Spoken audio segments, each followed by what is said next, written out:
that EOW is probing the alleged role of Motilal Oswal in jacking up NSCL trading volumes. Vijay Ganeshan Nair joins us with exclusive details on that. Vijay, good to have you on the show. What are your sources telling you on the charges against Motilal Oswal? And this will be yet another brokerage which would be caught in this particular scam.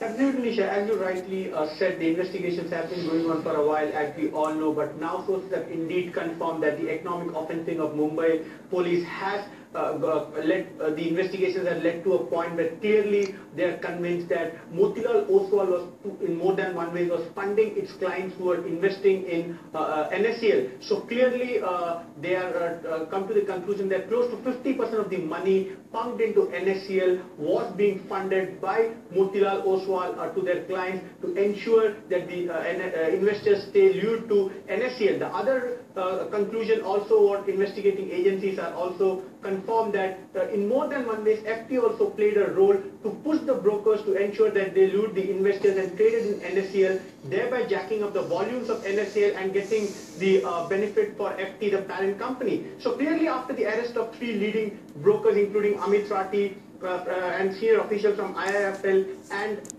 Geojit, clearly Motilal Oswal is among the top 5 brokers whose name has been popping up at regular intervals, and clearly investigating agencies are leading to a situation where a lot of conclusions are being arrived. On its part, Motilal Oswal has said they have been cooperating in all sense with the investigating agencies.